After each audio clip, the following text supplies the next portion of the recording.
নমস্কার বন্ধুরা, আমার চ্যানেলে সবাইকে স্বাগত। বিকেল হতে না হতেই মন চায় কিছু খাই।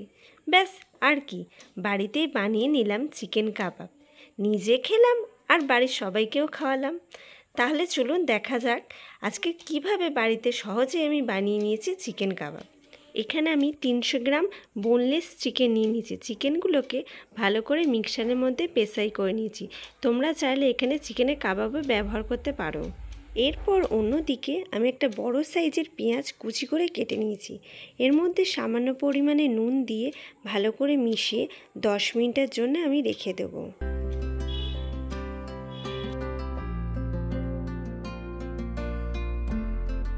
এবার চিকেনের মধ্যে 3 চামচ বেসন, 1 চামচ কাঁচা লঙ্কা বাটা, 1 চামচ রসুন বাটা, ধনেপাতা কুচি, সামান্য হলুদ গুঁড়ো, জিরে গুঁড়ো, ধনে গুঁড়ো, লঙ্কা গুঁড়ো, পরিমাণ মতো নুন, গোলমরিচ গুঁড়ো, সামান্য অল্প পরিমাণে গরম মশলা আর পাতিলেবুর রস।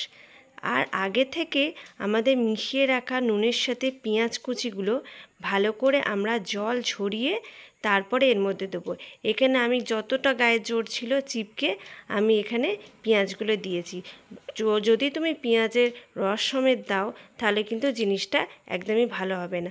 ওই জন্য পেঁয়াজের ভালো করে রসটাকে বের করে তারপরে দিতে হবে। ভালো করে দেওয়ার পর সবগুলো মশলা একসাথে মিক্সড করে নিতে হবে চিকেনে। আমি এখানে ভালো করে চিকেনের সাথে মশলাগুলো মিশিয়ে 5 মিনিটের জন্য রেখে দিয়েছিলাম। তারপরেই নিজের মনের মতো করে একটা শেপ দিয়ে দিয়েছি। তোমাদের যা ইচ্ছা তোমরা সেইভাবে এখানে একটা শেপ দিতে পারো। আমি এখানে আমার মনের মতো করেছি, তোমরা যেমন ইচ্ছা তোমাদের মতো করেই করবে। এরপর কড়াইতে তেল দিয়ে তেলটা ভালো করে গরম করে নেব। কাবাব করার জন্য কিন্তু বেশি তেলের প্রয়োজন হয় না, অল্প তেলেই কিন্তু কাবাব বানানো যায়।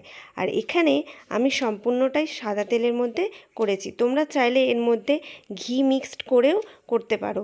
এটা তেলে অথবা ঘিতেও করা যায়, আবার দুটোতে মিক্সড করেও করা যায়। তেল গরম হয়ে গেলেই চিকেনগুলোকে একে একে দিয়ে লাল লাল করে চিকেনের দুপিঠটাই ভালো করে ভেজে নিতে হবে। ভাজা হয়ে গেলে ব্যাস তুলে নিন। এইভাবেই তৈরি হয়ে গেছে আমাদের খুবই সহজ পদ্ধতিতে চিকেন কাবাব রেসিপি। তোমরা বাড়িতে বানাও আর আমাকে কমেন্টে জানাও যে কেমন হয়েছে আমার এই চিকেন কাবাবের রেসিপি।